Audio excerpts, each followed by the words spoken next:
Hi everybody, welcome back to Supper Club. We hope you enjoyed the first Supper Club. We're on number 2 now. This is November's for 2010. Probably good to just get that in there. With people are starting to get confused finding all of the videos on YouTube. So we hope you're successfully navigating that with the change in the air and the seasons changing. And finally, it's finally fall. Yeah, we thought we'd do something on change and transition, and it's certainly something that we all experience in small ways and large ways in our lives. And we specifically wanted to ask you to think about how has our faith been supportive in times of transition. So the different ways, and we gave us a little thought to some things that we thought were important to these transition times in our lives.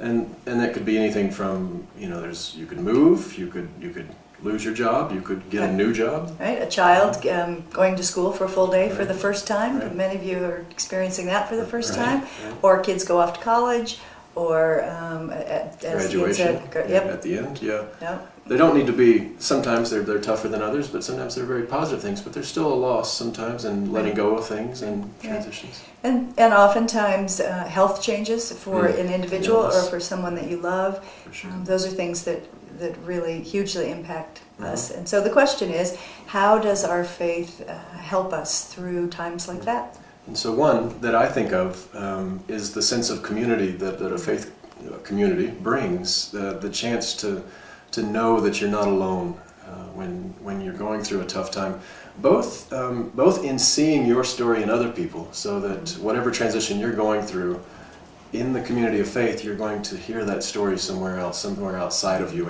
and that's very important, I think, as we... It doesn't always feel that way. It feels like I'm the only one this is happening to. Right. Or ever happened to. And a lot of times people are reluctant to bring things that are troubling them to pastors or to the church. We want to say, that's a great place to bring them, because putting our faith perspective in place, we think of is a helpful thing. So back to community. And this particular community of church has the advantage of a variety of age ranges and experiences that perhaps we don't usually have access to. So that, for example, if our child is going off to school for the first time, instead of being it's helpful to be with parents who are also going through that, but it's even more helpful to have a parent who's gone through it and can say it's going to be okay. They've been through that, or an illness, or a job change.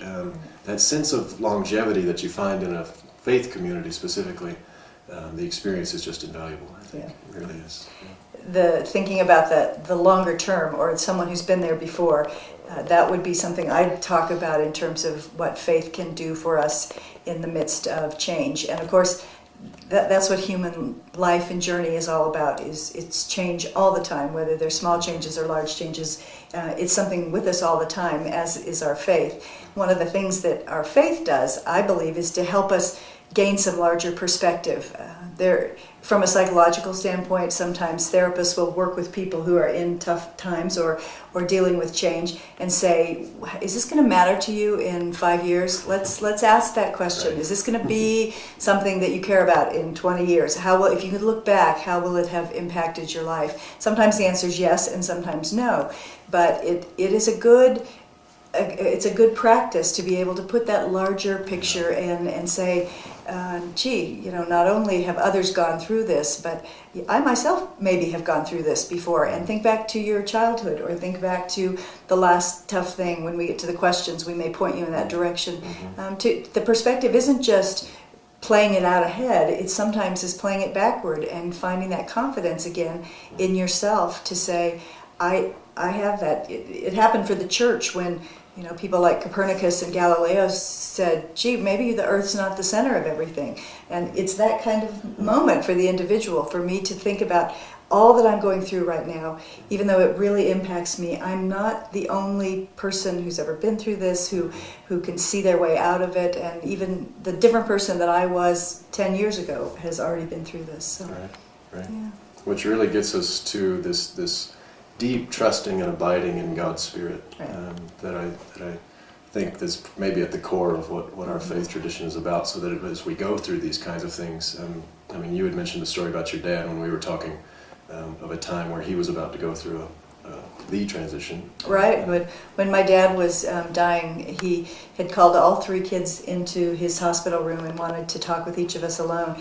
And when it came my turn, he said to me, he called me Sid. So he said, Sid, so what's going to happen here? Sid, yeah, what's going to happen here, when I die? And of course, I'm like, great.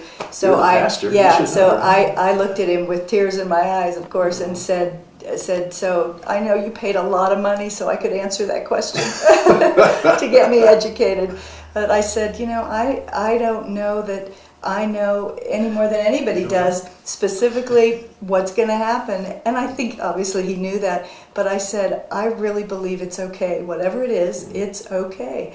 And that sense of knowing that we are held and held in God's love always, and that whatever we go through in this human journey, life as well as death, in the whole thing, we are held and God's grace is there for us and God's presence. So finding a way to tap into that knowing when we're going through a tough time is really, really important. Which I've come across a play on words. I think this is Richard Rohr, where he talks about the difference between orthodoxy and orthopraxy, and that we need both of these in our tradition. So orthodoxy is having the right theology, thinking the right way, which is part of that, of saying, I believe that things are okay. I know this, right. The other half of that is, but how do you know it from within your body?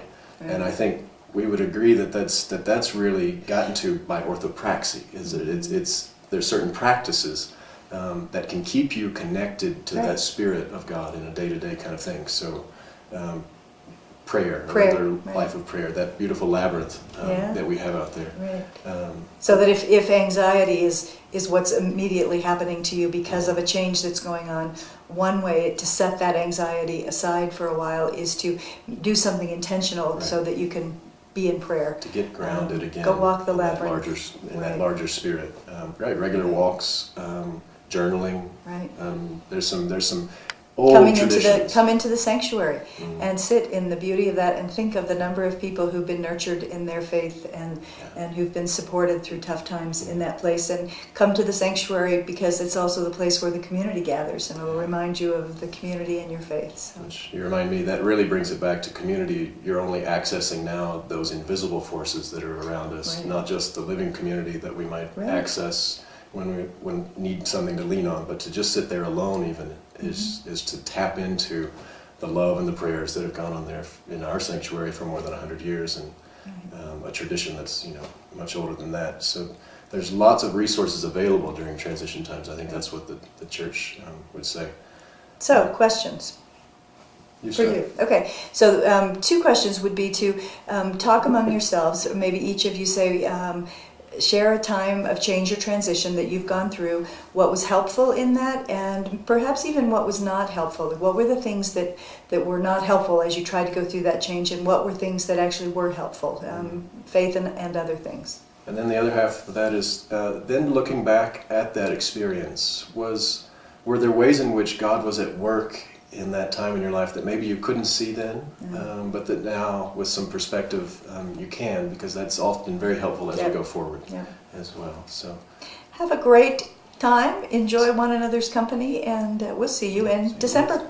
Bye. Bye.